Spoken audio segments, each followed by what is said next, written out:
10 katotohanan tungkol sa tahimik na tao. Una, ang tahimik na tao, madaldal talaga sila sa mga taong kaklose nila.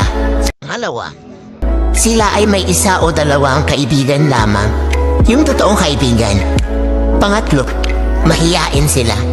Pang-4, madalas nagsasalita sila sa isip nila. Pang-5, sila yung may mga magandang ngiti at nakakatawang tawa.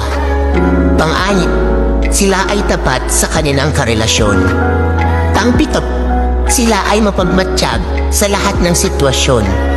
Pang-8, tahimik sila pero iba kung magalit. Kaya wag na wag mong gagalitin.